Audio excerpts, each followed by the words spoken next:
Hello, everyone. Hello, everyone.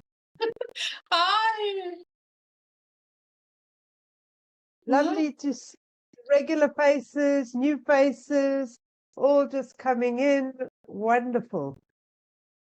For those of you in the Northern Hemisphere, we're well impressed that you've shown up. We were just discussing whether we would show up on a beautiful summer's evening after such a crappy summer so far. But anyway, those of you that are here, thank you very much for showing up and supporting us. Those in the Southern Hemisphere, I sincerely hope that you are keeping warm and that you are, keeping warm and dry. And all those all over the world and other places, a very warm or cold welcome to you. I'm not sure where you all are. So welcome, everybody. I'm really excited about tonight for a number of reasons. One is I really enjoyed the masterclass. And what I took away from the masterclass was that there was something current about it, although we were using ancient wisdom, and there is a very old traditional craft or art. What came through for me was it was still relevant today, and sort of sitting with the card that I chose, which is the Wheel of Fortune, and just thinking about where I am in my journey and how relevant that was, and the cup that I chose and how relevant that was. For those of you who weren't here last time, please don't worry, because the two are separate. And today, I'm really looking forward to today, and I'll tell you why. Because Sully's going to be doing almost like a little class with us. It's a mini workshop.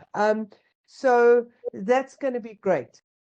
And I've decided that what we are going to do as well is I'm going to just talk a little bit about what's coming afterwards. So rather than waiting to the end, I'm just going to share with you that we have a special until the 31st of July. So you've got till midnight if you want to get a discount. If you are a resident in South Africa, you will get 150 Rand discount, which takes it down to an affordable price of 1,550, and you would get a £15 discount if you book before the 31st of July. There are payment plans. You are able to do different things. So Sole will be running a course. Sole, it's from the 16th of September to the 25th of November. So you can still have your summer and enjoy your holidays and then come back, because really from about the second week in September, it's kind of crunch time till Christmas, till silly season. And it's a time when we all do. Good question, Julianne. You can access the discount by, in the recording, there will be a link. In fact, I will pop the link in the chat now, which you've got. Let me just do that. I can just do two things at once. The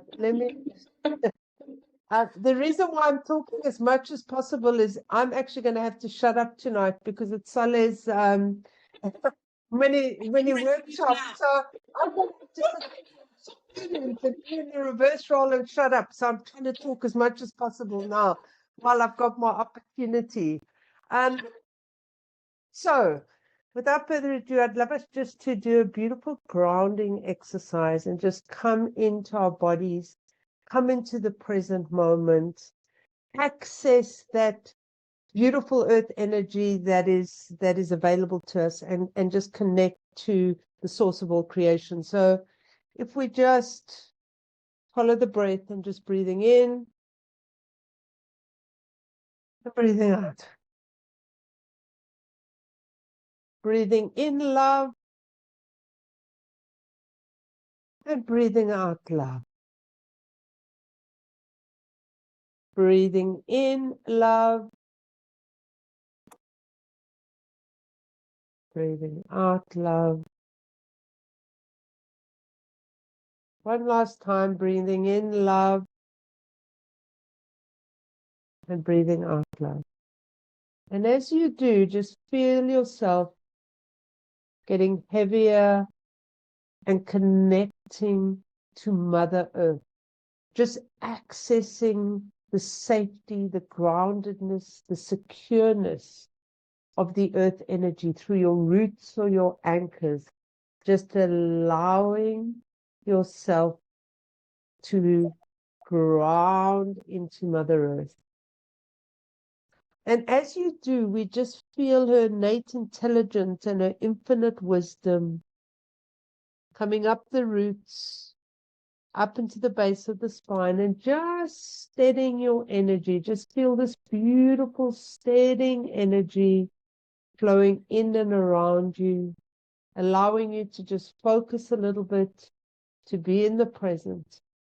And then we connect from the heart to the highest point of light, the source of all creation, to that beautiful energy, as we allow that energy to come down and flow through the heart. And we just allow that universal energy to flow in and around us, centering us, guiding us, holding us safely and securely.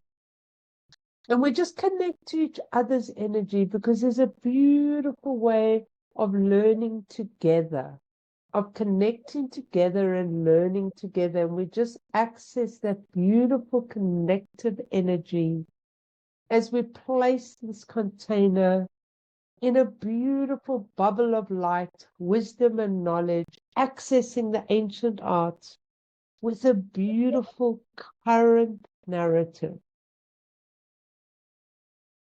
And once you feel grounded and centered, just start bringing yourself back into the call. And Soleil, I'll hand over to you. Maybe introduce yourself. I didn't even get to that. I will do. I will introduce myself, although I recognize loads of you lovely people. So hello again, if we've met already, and hello and welcome if you're new. I'm going to share some slides this evening, and I promise they're not the boring ones. They're the nice, colorful, informative ones that actually add some value. And we're going to learn loads of really exciting things this evening. So let me get started with sharing and introducing myself. But please, if there are any questions, if you would like to interact, feel free to use the chat box, and there will be plenty of time at the end as well to ask for guidance and questions, and you will get personalized readings throughout the workshop. So it is not a standard cookie cutter experience. It's going to be very, very personal to you. Okay, so with all of that said, let's go into, hopefully you can see now my screen. So welcome to Hands-on Tarot. This evening, we are going to look at some practical skills and intuitive reading techniques to learn about tarot. So if you are an absolute beginner, if you are someone who perhaps has been working a little bit in and out with tarot, maybe you've been using online guides, maybe you've been using booklets, but you don't feel very confident, or if perhaps you're someone who has learned tarot a very long time ago and wants a little bit of a refresher, then you're in the right place. And Cindy, could I ask you, can we make sure everyone is muted and there is no background noise, please? Thank you. So what we are going to do this evening is focusing on just learning something new together. But before we do that, let me introduce myself. And can I just check with people, can you see me spotlighted in the speaker view? No. Okay, thought so.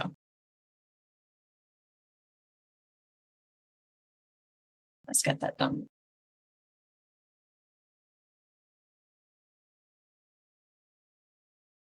How about that? Yes. Lovely, thank you. All righty. So before we continue, who am I? What am I? If we haven't met before, my name is Sole Kirko. I'm a spiritual and energy coach and a healer. And one of my oldest and greatest passions is tarot.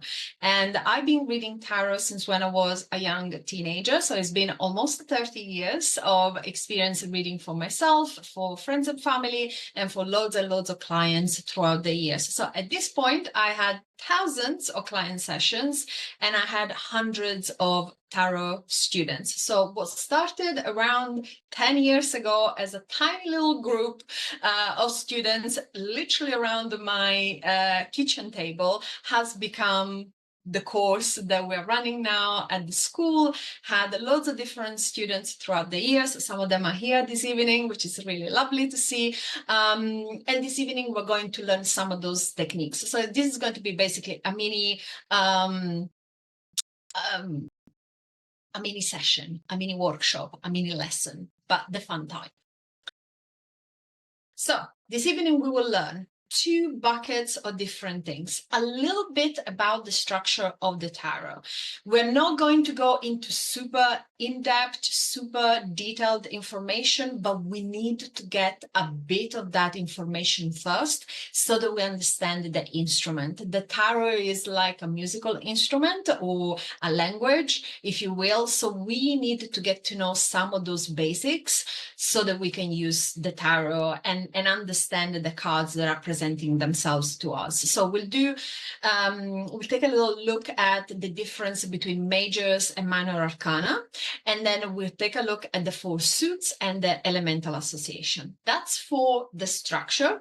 And then in terms of how to, we will focus on reading tarot. Even if you've never ever even seen a tarot deck, that's fine. You don't need one for this evening. We will receive a message. In fact, we'll receive 2 messages. We're going to do 2 personalized readings, and we will start building your personal connection with the cards. So that sounds hopefully like a nice evening together for us to learn and expand our connection with tarot. Before we begin, this evening, I'm going to use something that is called the Rider-Waite-Smith deck. There are many, many different types of tarot decks. That's the one that I'm going to use this evening. Some of the images are not pretty. They're quite violent or gruesome. Some of the names, like the devil, can be a little bit scary. Please rest assured, there are no good and no bad cards. Some of the images might be a little bit more direct in their energy, but there are no good and no bad cards. So everything has a light and everything has a shadow. So please bear that in mind as we go through the evening, so that you don't contract in your energy and feel worried that maybe you selected a card that looks negative in any way. And the other thing that is really, really important to me is the power of tarot in the same way as the power of astrology readings and psychic readings and mediumship readings is about empowering you and empowering your clients if you're interested in learning tarot for other people.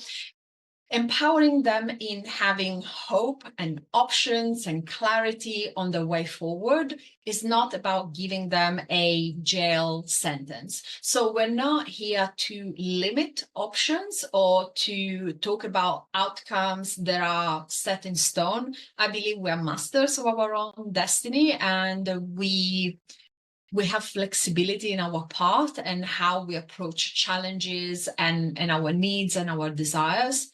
So I will always ask you to bring together this evening, and if you join me for the course, this will be a bit of a theme, very clear intentions. Really be clear about what is important for you to know this evening.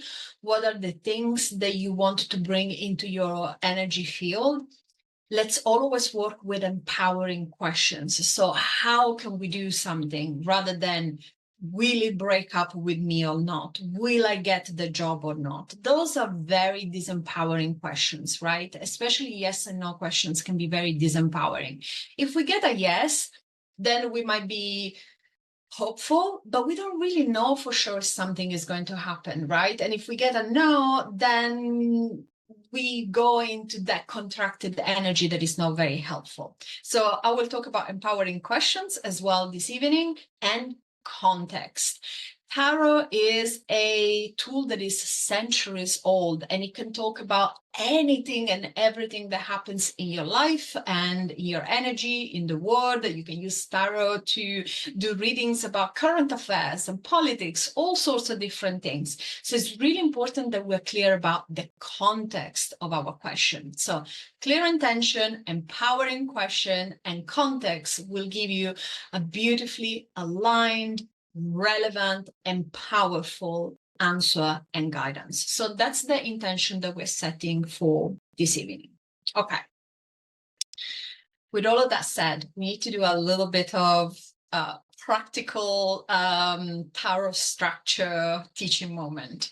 Now, you can read the tarot in a completely intuitive way. Just pick any card and see what speaks to you in that card. And that is completely relevant, completely legitimate. I'm not here to police how you use your spiritual tools. That's entirely up to you. But if you know a little bit about the structure of tarot, it would really help you adding depth and different layers of information to what you to the guidance that you receive. And even the best intuitives, the most psychic people, we always can get into the situation where we just draw a blank, like we don't know, like the messages are not coming through, or we feel a little bit flustered, or we get a little bit nervous. So having an understanding of the structure of tarot really allows us that background knowledge to get us started when maybe the messages are not flowing through in an intuitive way. And also, if you don't consider yourself to be intuitive, although I can see there are a lot of intuitive people with us this evening, that's fine. You can still get amazing guidance from tarot by just learning a little bit about the structure and using information and knowledge that you already have.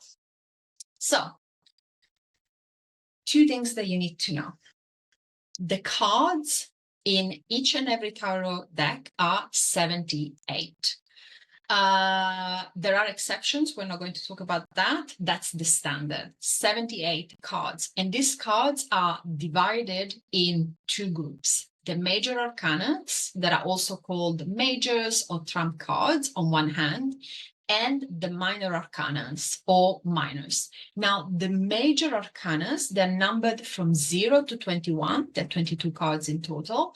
They sometimes get referred to as the Fool's Journey, and they're all about big life lessons, big change, big energetic shifts, big archetypes influencing your journey and influencing perhaps the journey of your client.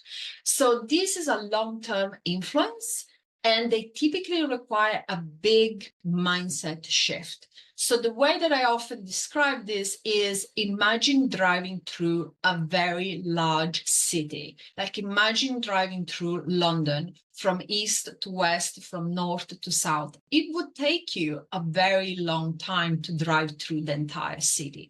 And it is a little bit the same with the major arcana. It's such a big, such expansive energy that it might take us sometimes to work our way through that energy. And if you were with us for the other masterclass, we talked about actually major arcana in the context of being the energy that rules your birthday year, and in some cases even like longer. So it might take up to 12 months to go in and out a certain energy, depending on how you work through energy and so on and so forth.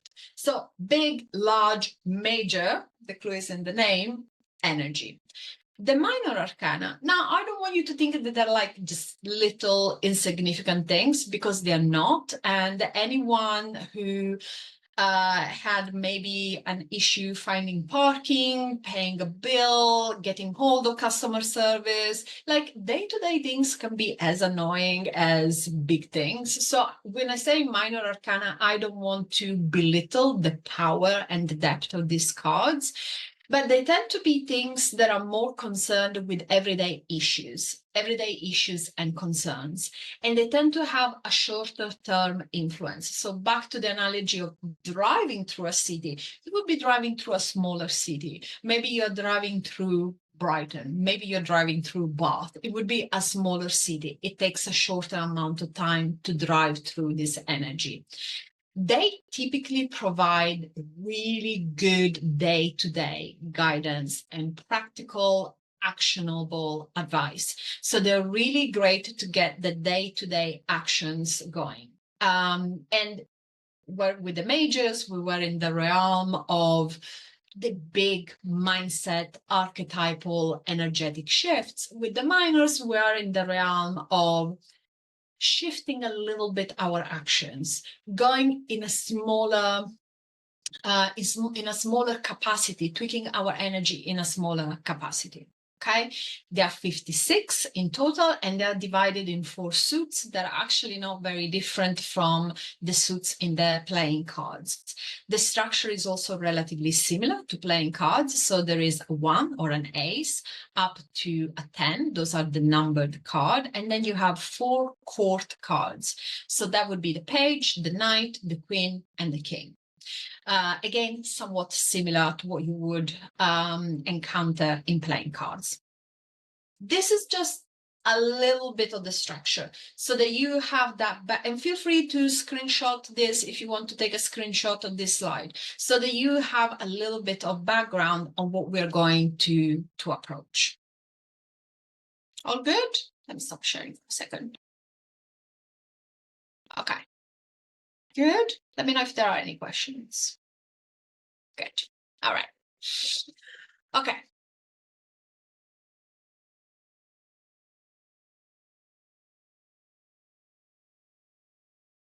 So I talked about the suits. And again, if you're familiar with playing cards, this is going to be something that you know already. And what I always find fascinating about the tarot is you might not know the tarot, but the tarot knows you. There is something about that universal energy that the tarot holds that makes that communication a lot easier than what you might think. So, and I will demonstrate this to you in a moment.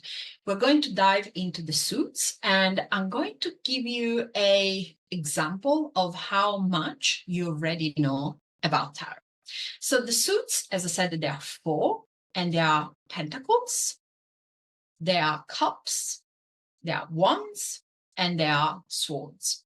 Each of these elements is connected with each of these suits is connected with a element. So let's begin with the pentacles. Now, the pentacles are connected with the element of earth.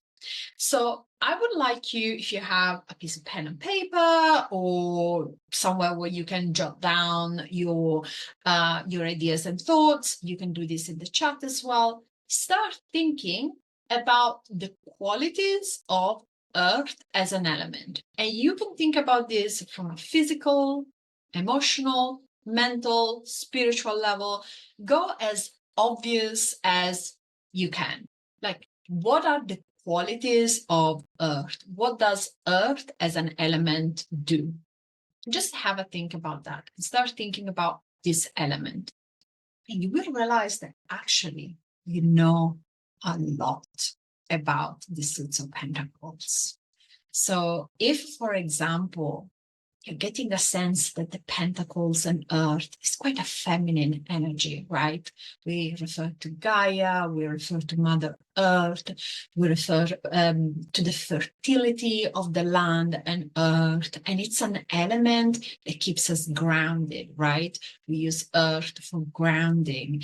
It's something that perhaps is quite slow in its energy, right? It's not quite as quick as fire or as rapid as air, but it's quite grounding and solid. So it makes us feel protected, supported. But also when I think about earth, I think about, because of that slowness, I feel that like things that are in the realm of earth might take a little bit of time to develop. It's not something that grows overnight. If you think about a tree wouldn't grow overnight. It would take years or decades to grow. So it has that element, that quality to it. So again, start thinking about other things that you do, that you know about pentacles. So qualities that are associated with pentacles and with earth, I'm going to use them as kind of synonyms for the purposes of this. Stability, security, abundance, right? Practicality. When we think about the land, we say, you know, someone who's down to earth, that's saying, right? So practicality is someone that is very practical. So start thinking about the suits in conjunction with the elements. And again, you will see that you're very, very knowledgeable about the 4 suits already. So I've given you the first one, and we're going to do the other 3 together. All right. So the second one, cups. Cups are connected with water. Again, I'm going to stop sharing and encourage you, perhaps in the chat, or if you want to unmute yourself, to just let me know when you connect with the element of water, what comes up for you? What are immediately the ideas, the feelings, the qualities of water that come up for you? Start thinking, is it a masculine energy flow? Yes, definitely. Water is flow. Emotions. Emotions, yes. Change, flowing, cleansing, yes, absolutely. And then we have emotions, I think, nourishing, yes, absolutely. Does it feel feminine or masculine as an energy? Gentle, yes. Cleansing, feminine, yes. Definitely a feminine energy.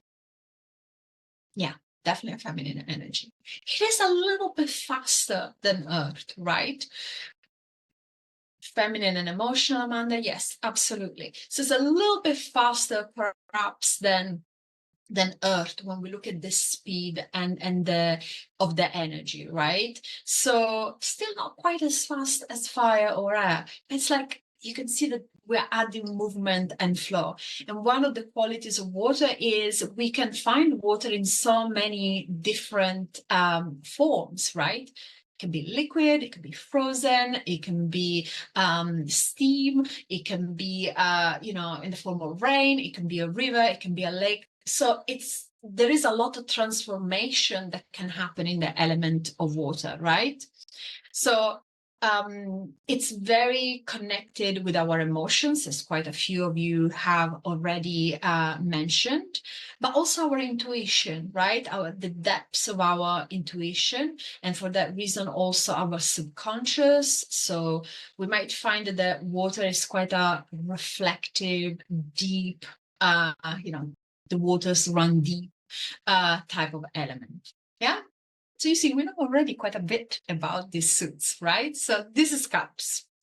Now, wands. Can anyone guess what's the elemental association with wands? We had pentacles for earth, and we had cups for water. Fire, yes, exactly. So wands are connected with the element of fire.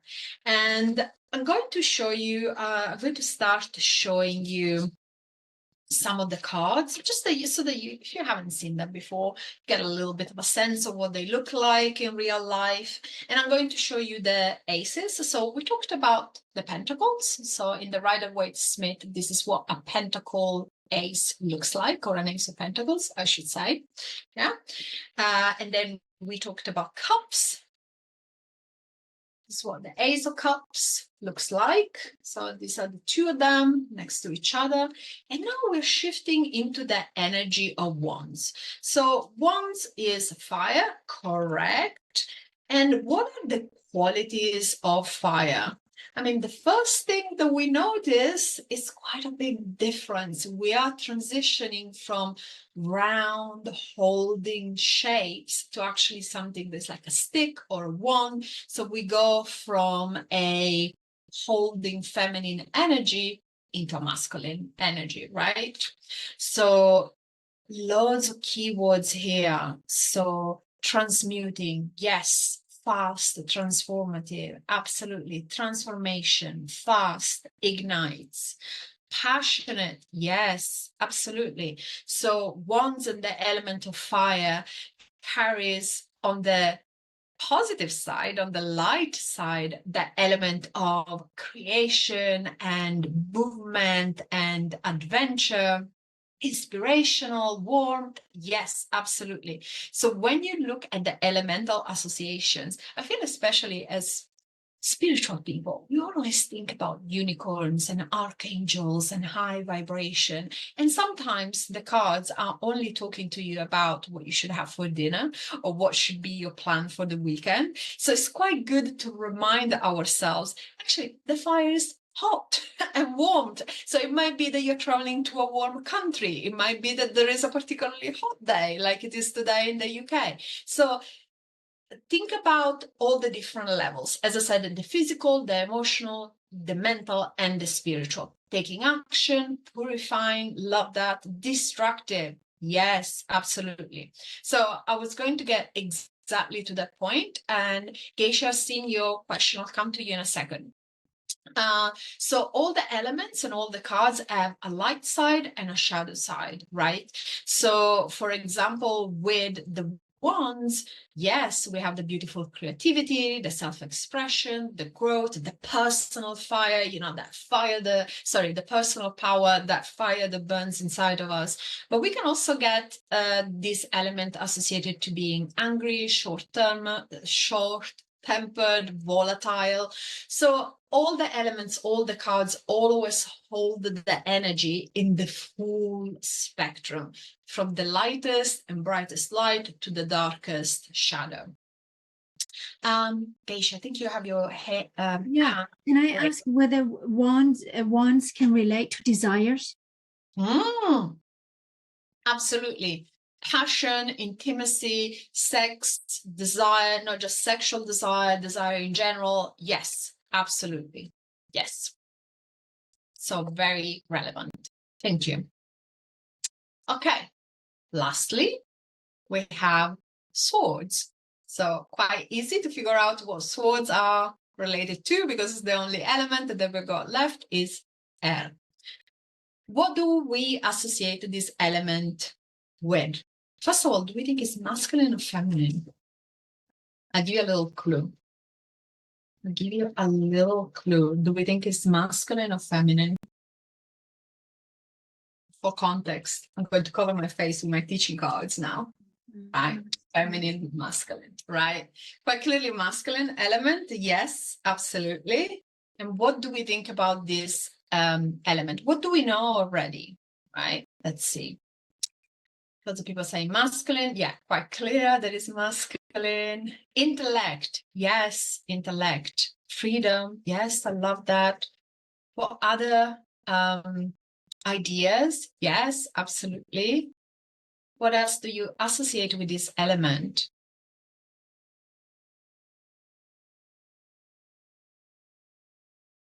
Truth seeking, yes. Communication, fast. It's very fast, right? If you compare what we started from with Earth, that the tree takes years and years to grow, and then we connect with the energy of the swords, the wind can change quite quickly, right?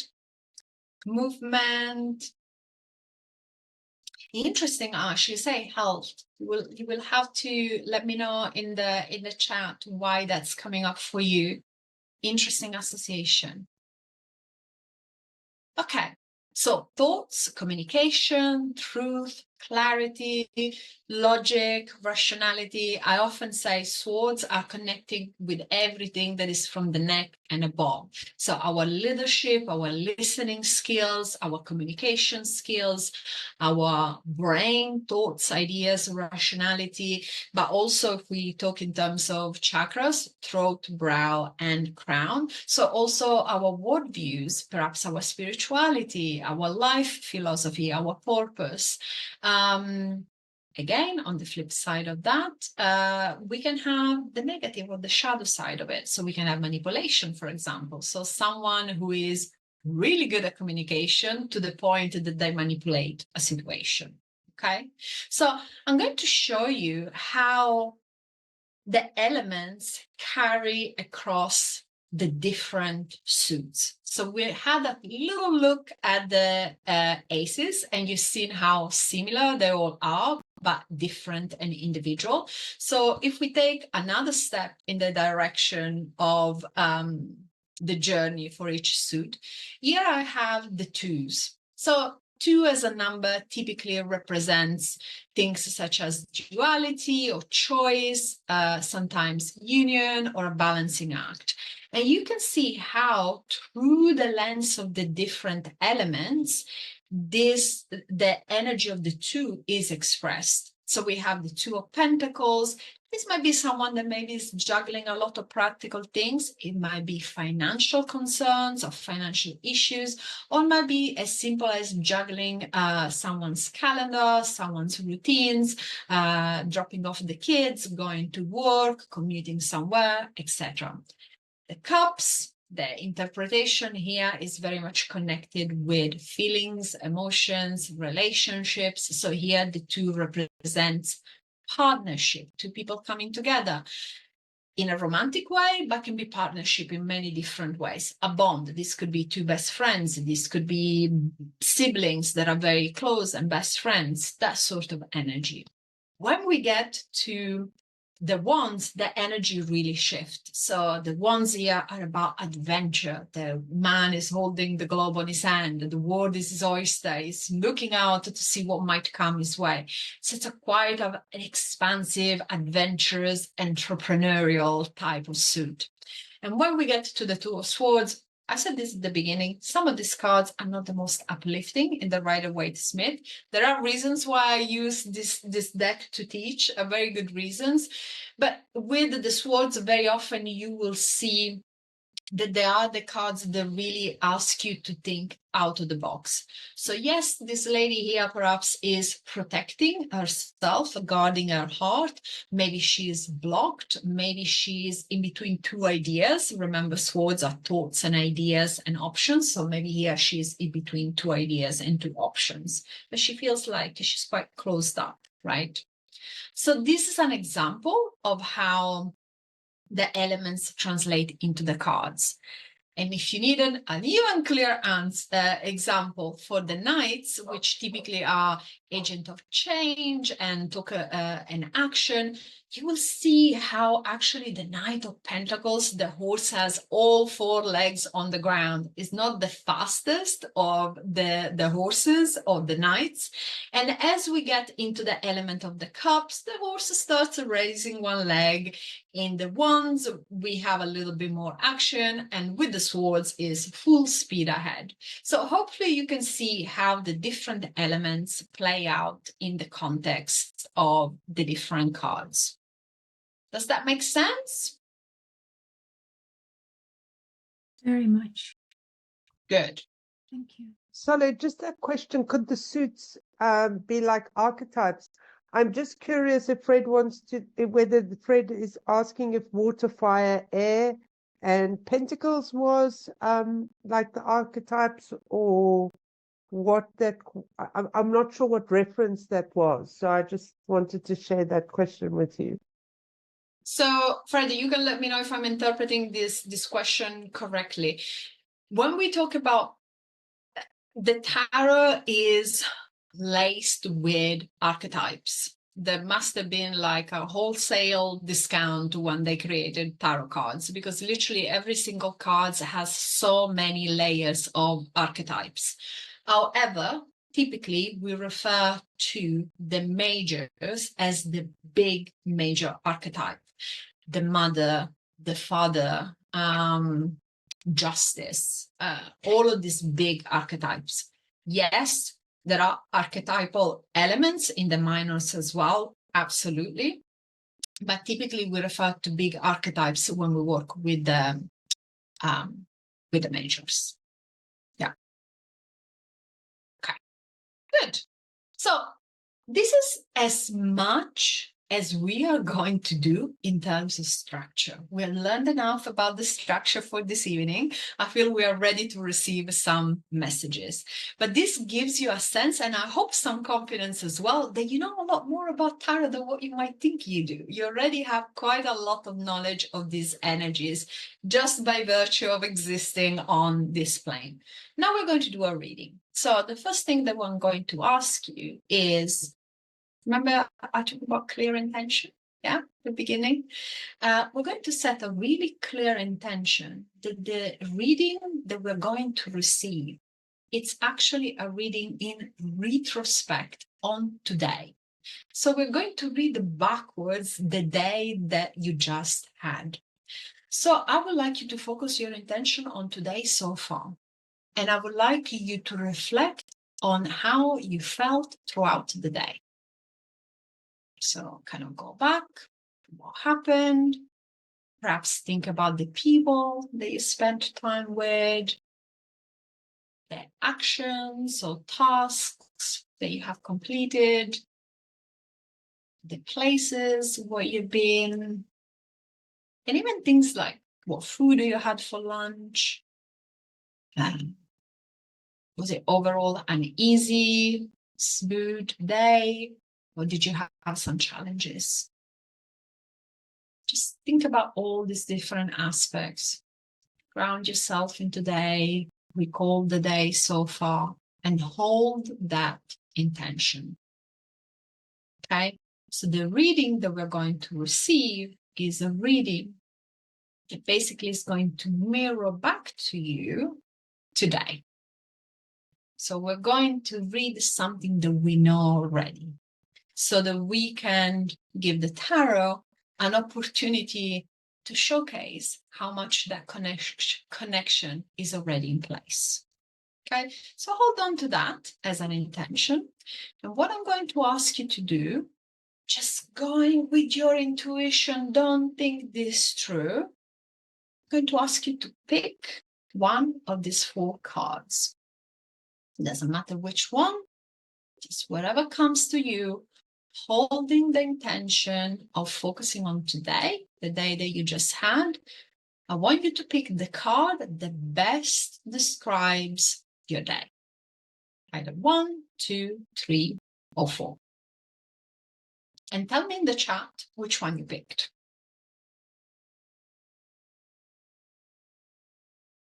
And think about it. Just go for it.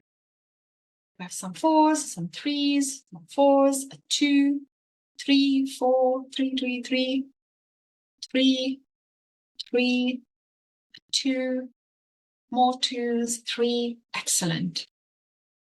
Okay. Lovely. Okay. If you haven't picked a number, now is your time before I reveal the cards. Okay. So hold on to that energy, and we're going to look at what card you picked for yourself.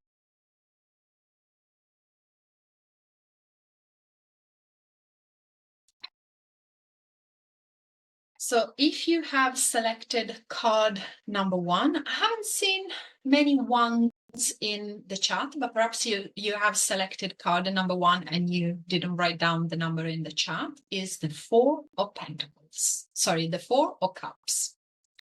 Card number 2 is the 7 of Wands.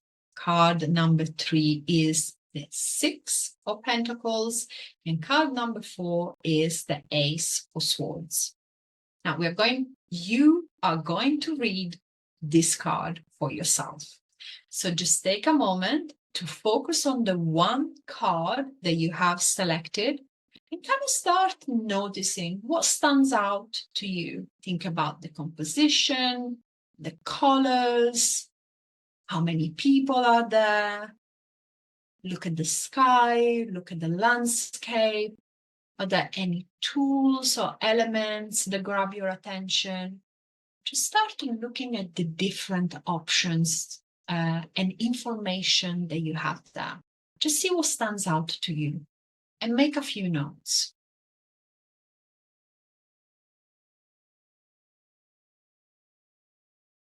And then we're going to add an additional layer. Remember we spoke about the suits? So you know what the elemental association is. For cups is water, for wands is fire, for pentacles is earth, and for swords is air. So see if there are any elemental qualities or characteristics that you can bring into just the initial feelings or intuitive pulls that you get from these cards. Okay, and write down, make a note for whatever comes up for you.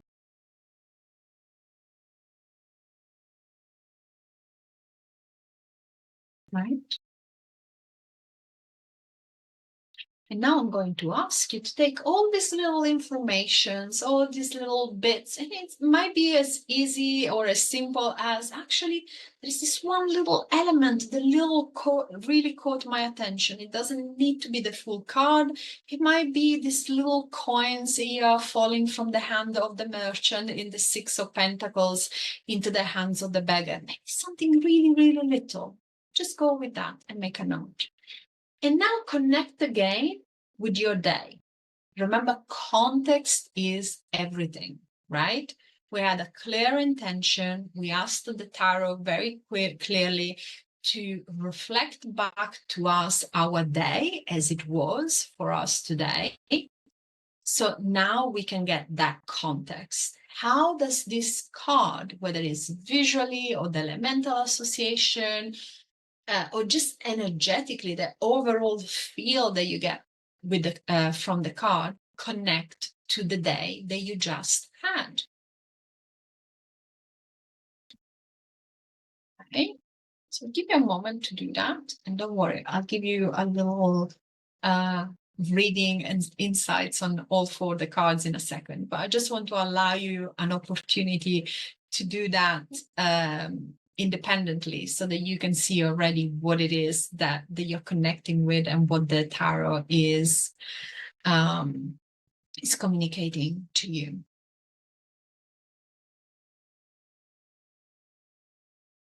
Okay, so we already have a couple of people commenting in the chat. All right, okay. So hopefully you kind of devised a mini reading for you now, and I'm going to add to that a few more layers. So if you've chosen card number 1, that's a 4 of Cups. 4 of Cups, again, I'm going to keep the context very simple, very relevant, very focused on today. Today, if you had a particularly hot day, it might be as simple as you should have kept a little bit more hydrated and you feel like you had enough water, but a little bit more would have been good for you. I once had this card coming up for one of my students and he just couldn't place this card. Like, I don't know, it doesn't describe my day at all. And as it turns out, it was a situation where he cleaned 3 out of 4 of his fish tanks. So 3 of them were clean. Look at the 3 cups sitting at the bottom there, but the other ones still needed to be done. So you might feel that you have achieved 3 out of 4 things, or you have achieved 3/4 of a task, that you feel like you have part of a task under control. With the 4 of Cups, there is also a sense of maybe you're focused on one part of the whole that is in front of you and you're overlooking something. Maybe you're focused on those 3 cups. Maybe you're focusing on 3 different projects at work, but there is still another one that needs your attention. Or it might be that you're seeing some solutions, some way forwards, but you're only seeing 3 of them. And there is something else, something new, a new opportunity, something that it's flowing in, remember water, that perhaps you haven't connected with yet. With the 4 of Cups as well, there is an element of reflection, taking time out, maybe under a tree. Again, very appropriate today. If you're in the UK, some shade obviously is quite helpful today.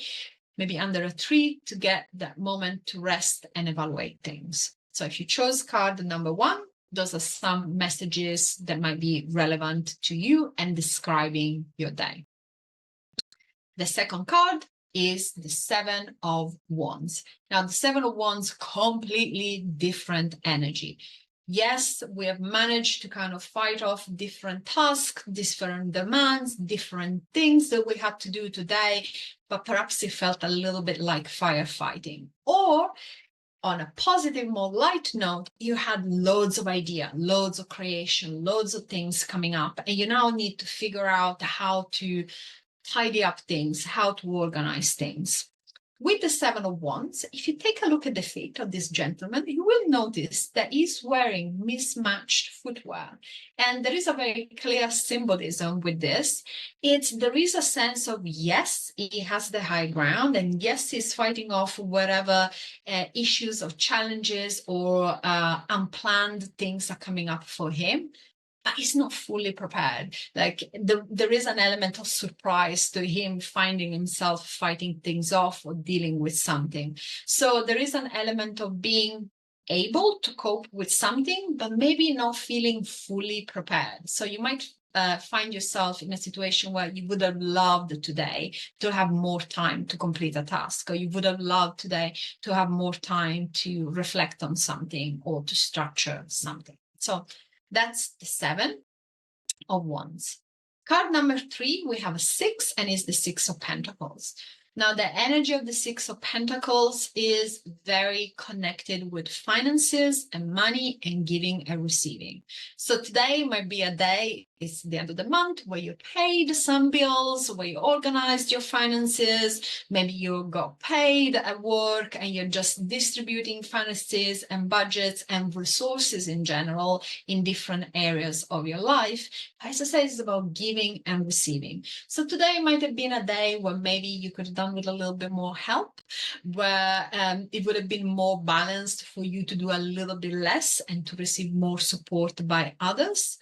Or again, if we keep it like very basic, very simple, just read what's on the card, is the card of charity. So if today you gave to charity, you engaged into any charitable acts, you helped somebody out, that is the card that is reflecting this energy for today. And finally, for those of you who have chosen card number 4, that's the Ace of Swords. So the Ace is a really strong suit energy. It's like the DNA of the suit. They're powerful, they're strong. And what we said about the swords is that they're about clarity, they're about conviction, they're about clearing and cleansing and cutting, and that just logic. So you might have found today that you really had to either hold very strong boundaries, cut someone, just be very clear with what is okay and what isn't, or really bring your thinking side of you, that like clear-sighted, logical, organized, structured part of you. You might have needed to really use your communication and leadership skills.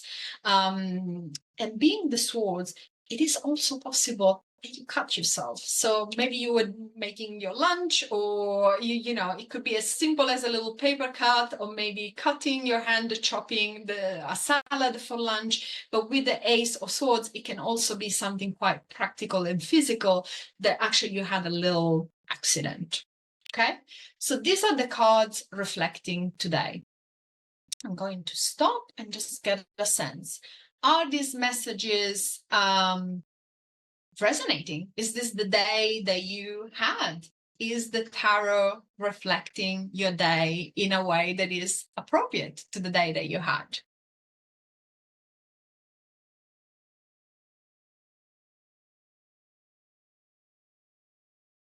Hold on, absolutely.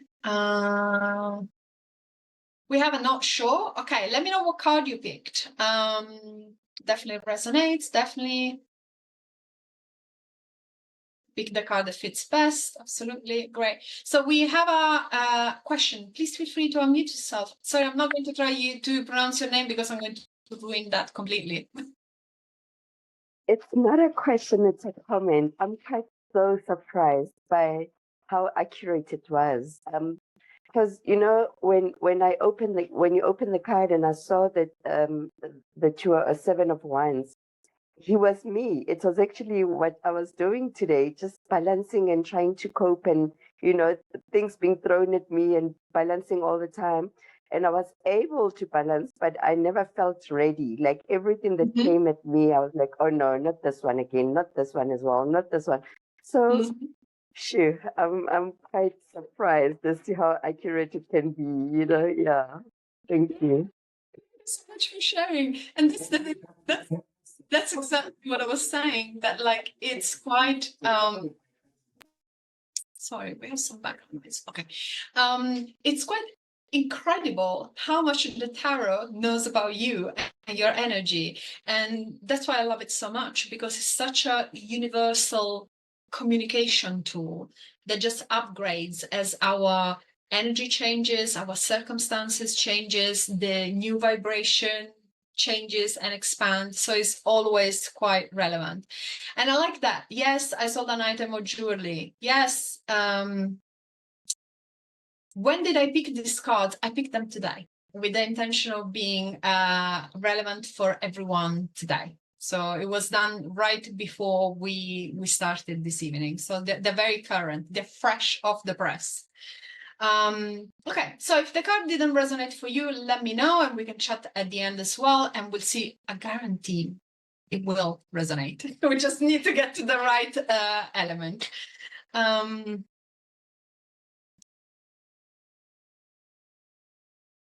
Yes, Kim, absolutely. If that's the element, so Kim is saying I interpreted the meaning of the of the Six of Pentacles in a very different way. So she was more resonating with the beggars. Yes, in that card, absolutely. Sometimes it feels like to receive what you deserve, you really need to struggle. And there is this hierarchy of someone that needs to give it to you, and you feel maybe a little bit powerless. Yes. Absolutely.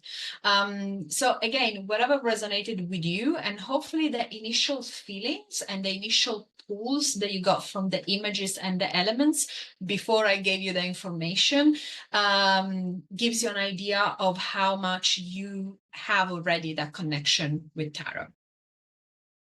Okay, good. All right. So my suggestion is, if you want to get to know tarot better, the daily card draw at the end of the day is a wonderful way of making that connection.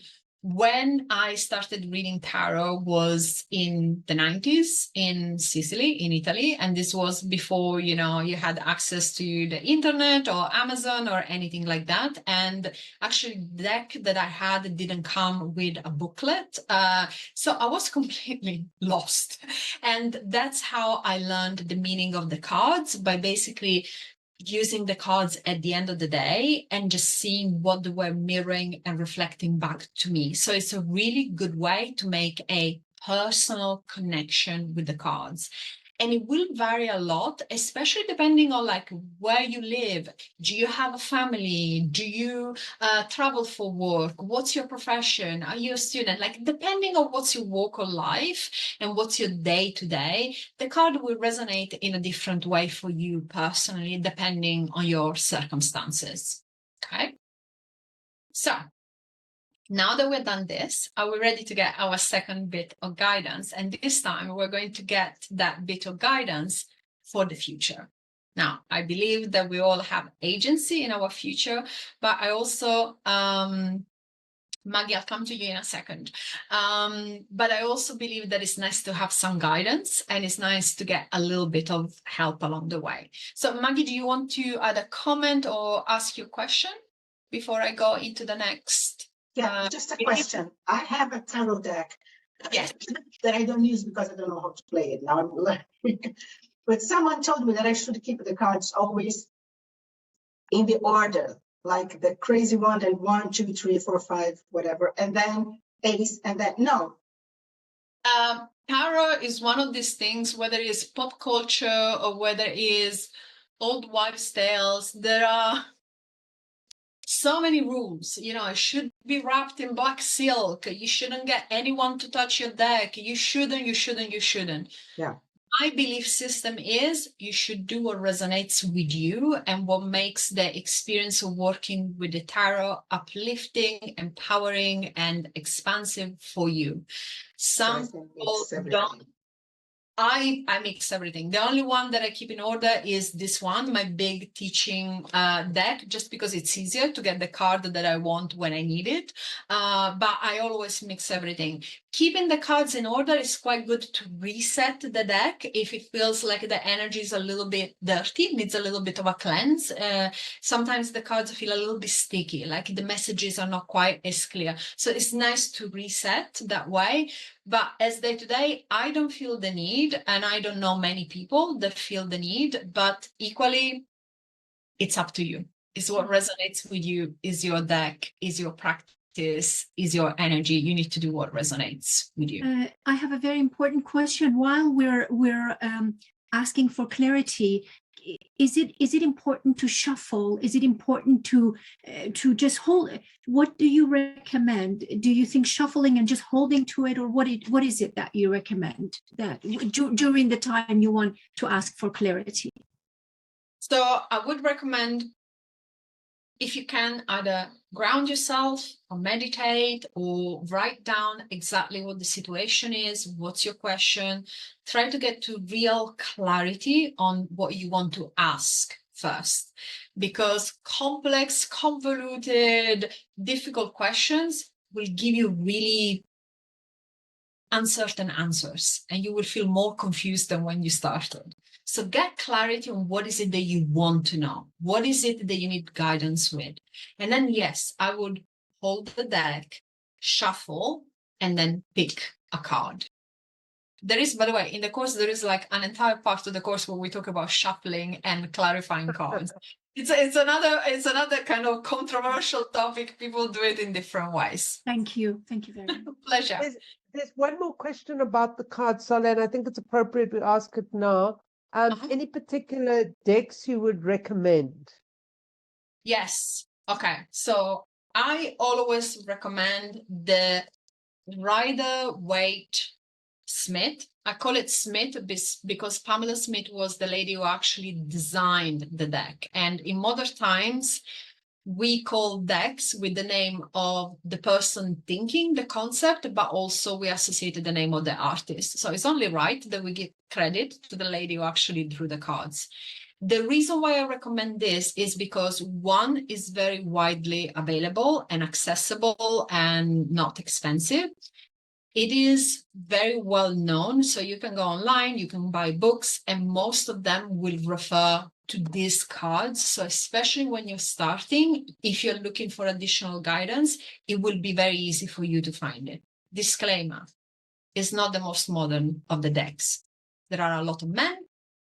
Pretty much every single person is a white person. It's quite hierarchical. It's very...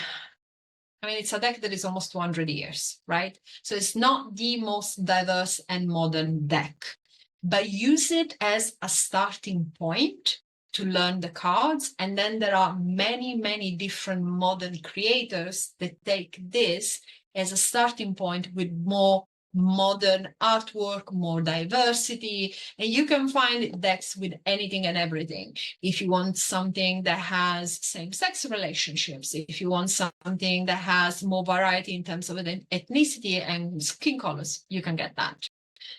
If I have I have one like yours that you are showing now, but in Portuguese. So of course, that's fine.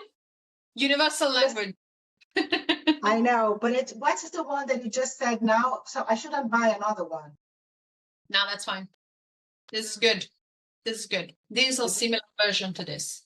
Okay. I'm going to pick up those questions in a second. I want to make sure that we do the reading because I think that's quite juicy. And let me see, unless there is, can you repeat the name of the deck? Yes, I can actually write it for you. Smith. And it comes in slightly different versions. There is the original one. Then there is, well, this one is the giant. Don't buy the giant, too big. Okay. And can you work with more than one tarot deck at a time, or should you work with one deck until you feel more comfortable with reading tarot? I have many tarot decks, so I'm not one to tell you not to buy more than one tarot deck. I don't feel I I can preach that. But if you're learning, if you're a beginner, anchor yourself in one deck. And my suggestion is the Rider-Waite Smith. And then as you expand your skill, yes, happily expand with different decks and find the one that really resonates with you. Okay, let's do the reading, and then we have plenty of time later on if we have questions. Now, we're going to look at the future, because there is an element to tarot that is future gazing, right? And there is an element to tarot that is guidance that we can take moving forward, going forward in our life. So I have a nice, juicy, empowering question that hopefully all of us can resonate with, and it will be helpful for everyone. So here is the question that I suggest we use for the reading. How can I enhance my relationships with loved ones and deepen our connection? So you can take this with your parents, your siblings, your children, your spouses, your partners, your best friends. Think about someone, it can be an individual or a group of people that you would like to get closer to you. Maybe you had some challenges in the past, maybe you had some misunderstandings, or maybe your intention is to expand and deepen that connection with that person or people. So how, right? Really nice way of starting an empowering question. How? Different options opens up to guidance. How can I enhance, right, my relationship or relationships with loved ones and deepen our connection? So this applies to all sorts of different aspects. And I would encourage you, if you do, for example, ancestral work, if you want to connect to someone who is not here in the physical realm anymore, this question works for that too. So if you want to work connect in a more deeper way with someone, your parents who are no longer here on the physical plane, that works as well. Okay. How can I enhance my relationships with loved ones and deepen our connection? Okay. So just give you a moment to visualize who this person or people is for you, and really hold this question and hold the intention that the message and guidance that you receive is relevant, it's clear, it's expansive and empowering. And it gives you clear suggestions on how to move forward, how to enhance and deepen your connection. Okay. All right. Let's pick a card. Obviously, these times the cards are different. You're very welcome to pick the same number or to pick a different one.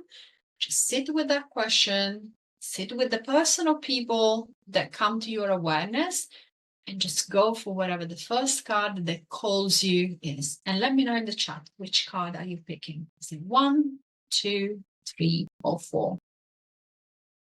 And pick a card, just be guided by whatever your intuition, your pull. Maybe there is a number that you like. Just go with that. Okay. Okay. Ready? So we're going to reveal cards. And once again, I'd like to remind you that I'm no good and no bad cards. Okay. As we go into this. And again, if you're wondering, I picked these cards today. So they're nice and fresh for you. The latest guidance for your relationships. Okay, your cards. If you picked 1, it's the Wheel of Fortune. If you pick 2, it's the Ward. If you pick 3, it's the Knight of Swords. And if you picked 4, it's the 5 of Pentacles. Okay, so take one moment to connect visually, energetically, intuitively with the card that you selected. See what comes to you. Is there a detail, color, an element, a symbol in the composition that really calls to you? Something that pulls you somehow.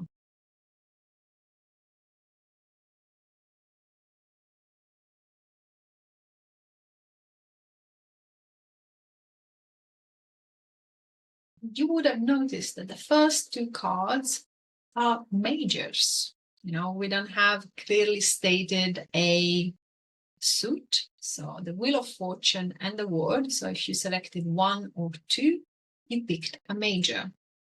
If you selected 3 and 4, you picked a minor. In this case, Swords and Pentacles. So remember what we talked about at the beginning. Majors are big energies, big archetypes, big life changes, big cities to drive through. Major energetic shifts. And the suits, so in this case, the Knight of Swords and the Five of Pentacles, are minors.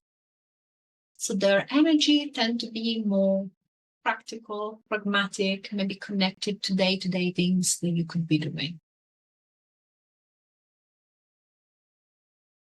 Okay.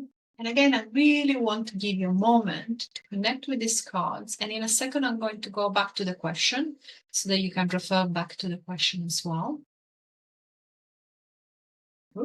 So this was the question: how can I enhance my relationships with loved ones and deepen our connection? Remember context. We're not asking these cards to tell us about everything and anything. Focus on that. Okay. So hopefully you made a few notes and some guidance has come through.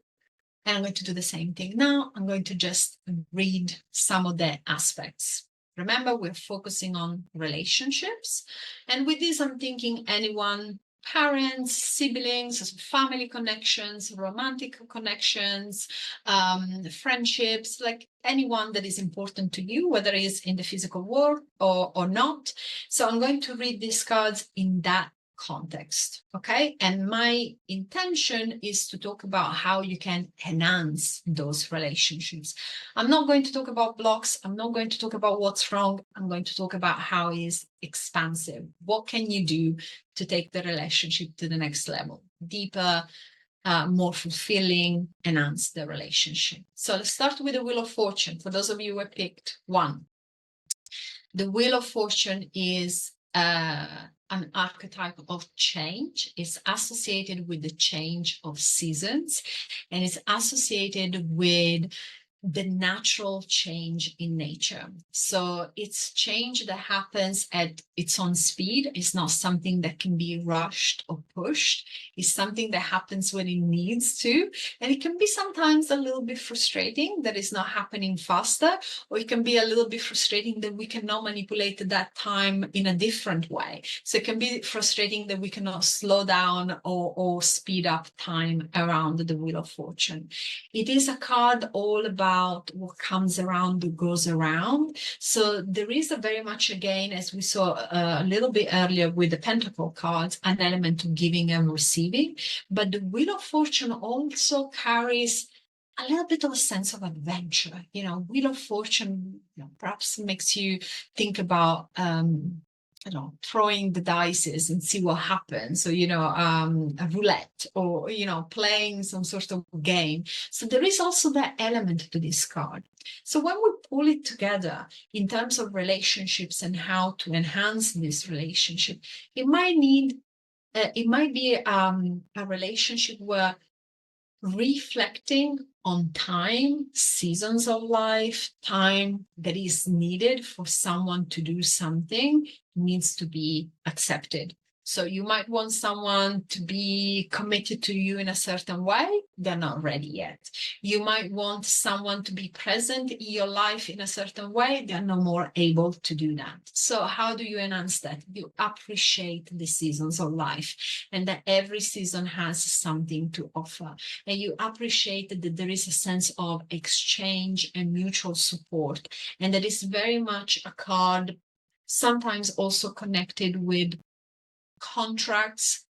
I use this word, I'm going to use it, but I don't particularly like it. Karmic connections and the soul connections. So there is that element to that card too. So something for you to reflect about is how do you bring the natural, how do you accept and bring into the energy of this relationship the natural change of things, the resolution of those contracts, that what comes around goes around. So some things for you to reflect on that, and we can go into more details later on, but I wanted to give you some details there. The word is another major card, and is actually the last card. There are 22 cards in the majors, but they're numbered from 0 to 21. The word is completion, is ending. So there might be an element here to this relationship that is suggesting that there is something that needs to come to an end. Maybe the old ways need to change. You need a reset. You need a fresh approach. But the word also, if we look at it from a very practical perspective, let's think about the globe. So it's connected with traveling and long distance and adventures and going out into the world. So it might be something where you can enhance a relationship with traveling or with expanding beyond what is already known. The word also, one of the interpretations of this is related to fulfilling your own needs, and you can see the main figure is quite contained, right? It's nice and contained into that little laurel circle.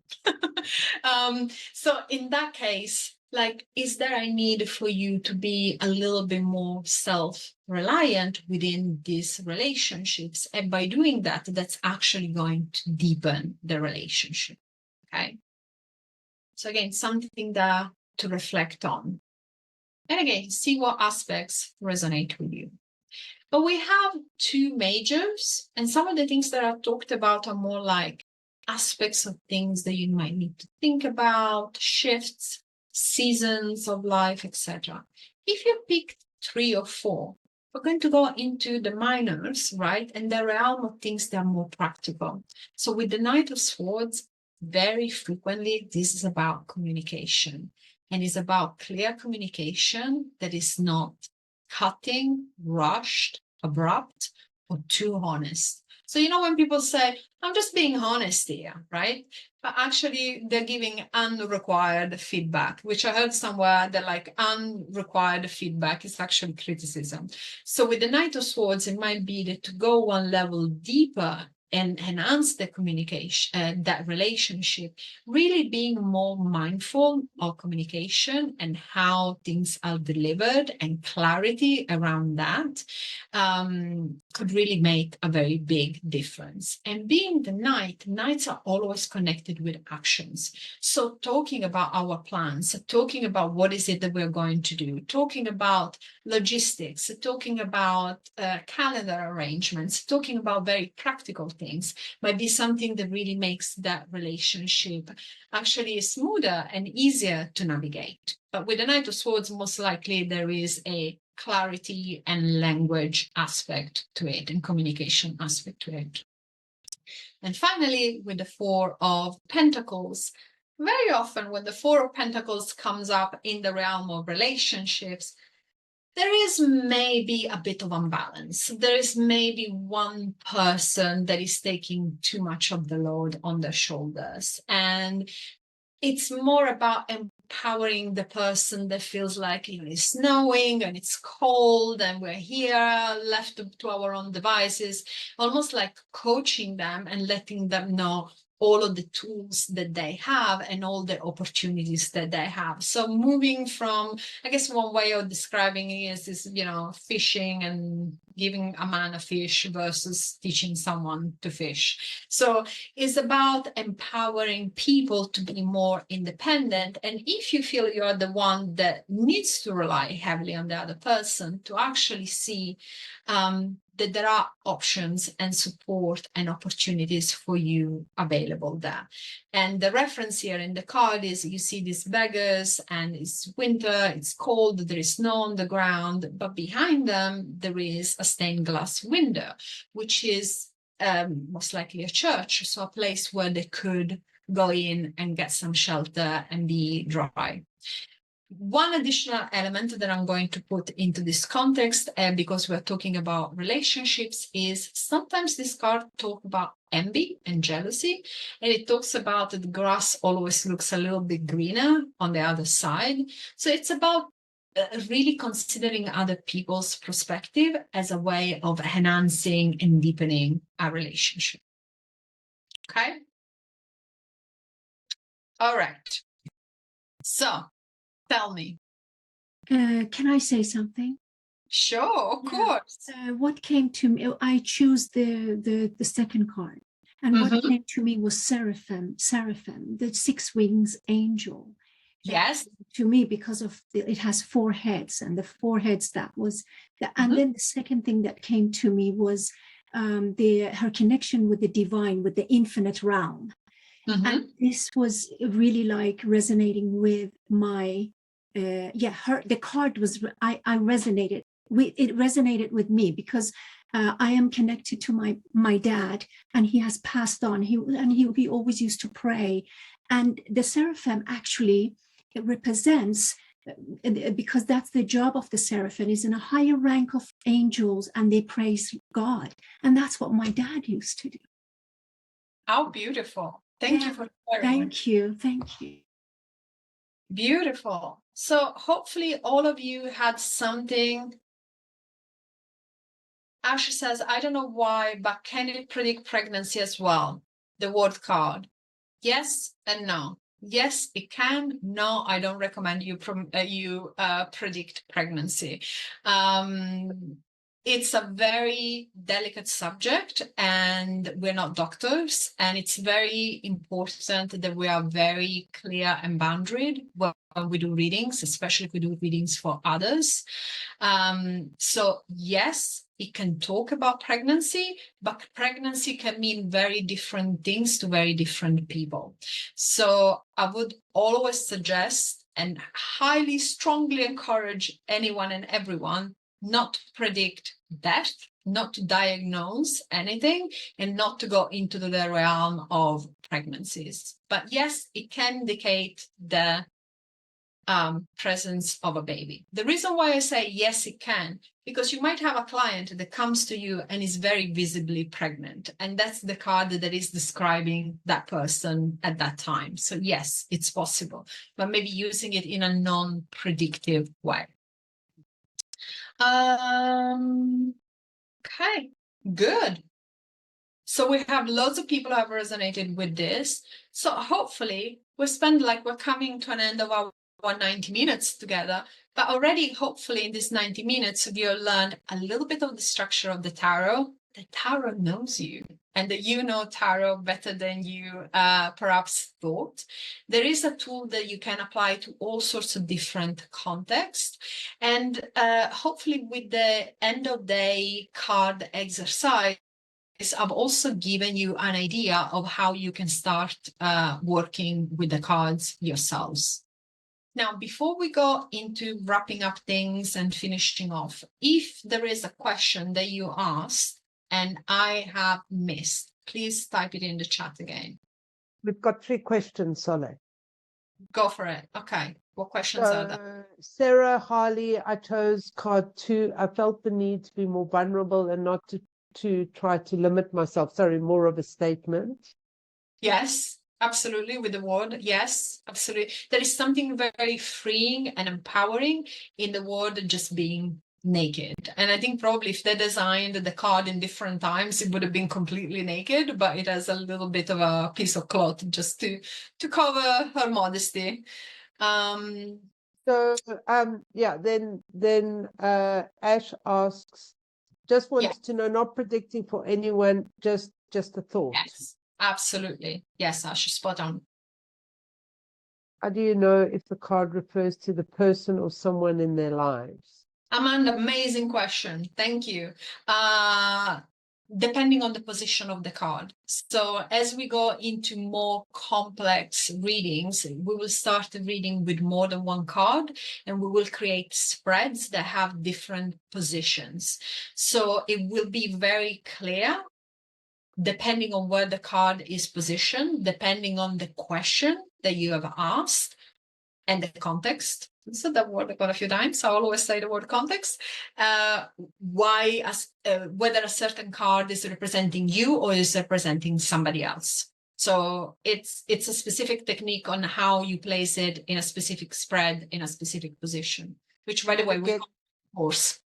Sorry, and then recommend reversing cards. So I'm guessing the upside down card or. So reversals. I love that you are asking all like the juicy, controversial questions. Reversals are another controversial topic. We cover that in the course as well. So reversals. The short answer is a personal choice. I don't read reversals. I don't feel the need to, but reversals can be very helpful if you want to read in an easier, faster way energies that are actually blocked or they haven't come into fruition yet. My suggestion would be you need to make an agreement with your deck, and either you read them or you don't read them. So if it comes up, then you know what is that mutual agreement. So there are reversals. Yes, I read them. For me, if one card for whatever reason is upside down, I just turn it around. I don't care. But if you made that agreement with your deck, then agree what is it that it would mean. So is it a blocked energy? Is it an opposite energy? Is it an energy that is subconscious? Is it an energy that hasn't come into fruition yet? So yes, some people love doing that. So lots of my students use reversals as well. Personally, I don't, but it's personal choice, and one way isn't better than another one. It's just preference. So I'm not sure. I just wanted to mention a couple of things coming up that I think are really important around this course that you're doing. One is that we've recently accredited this course, which has given it some real gravitas if people are wanting to, we all do different things, but if you are looking for accreditation recognition with the School of Intuition and Healing, and also together we have, we accredit the course, that people are aware of that. And that also there's a code of ethics that we work to, because some ethical questions have come up during the chat. These are things that are very dear to us, and with how, the integrity that you work with the deck, and then the backing up of that within these accreditations with our accreditation board and the school. So for those of you who are keen to learn, there is that on top of just, we've all learned something tonight, right? We've all had a reading tonight. We've all become a little bit clearer around what it is. So I just really, that's from my side, and I'm not sure what further you would like to say or share with the group before I finish off. So I just did a very quick copy and paste in the chat of what we're going to cover every week. It's a very comprehensive program, and that's just beginners. But really my intention with holding space for this course is to empower you to expand and to empower you to receive good, practical, expansive guidance for yourself and for others. So it's an extremely fun, supportive environment. The homework is interesting. The code of conduct is not too heavy. The community is amazing. There are some of my former students here tonight that will tell you the friendships, the connection, the love and support is amazing. And I had people like meeting again after past lives that they had together, meeting again on the tarot course. So some really incredible connections. It is structured, which means that it's safe, and which means that if you don't feel you're intuitive, or if you feel the tarot has been overwhelming for you so far, we really break it down step by step. This evening gives you an idea of how I teach and the style of the things that we're going to do together. It has been tried and tested so many times, and every time it gets upgraded a little bit. So really, you're going to get the best of the best so far. So I would love to have you join. We don't have, unfortunately, an infinite amount of spots. So if you're interested, reserve your spot, take advantage of the discount until tomorrow. And if you have any questions, feel free to contact me or the school. I'm very happy to answer any practical questions around the logistics and how the course is going to be. Yeah. And Solette, thank you so much for sharing your wisdom and your knowledge in context. And the other thing that will happen in one of these courses, there will be transformation. Underpinning the wisdom of the tarot, each person will arrive at the end of this 10 weeks different because they've shared information. So really beautiful. Thank you for the fun tonight, for sharing with us. Each and every one of you, thank you for being here, staying on the call, playing full out. It's really been a fantastic evening, and we are very, very grateful to you for sharing your wisdom and your knowledge. And we look forward to seeing everyone at the school very soon. Bye, everyone. Thank you for coming. Bye-bye, everyone. Bye. Bye, bye, Bye-bye. bye. Thank you.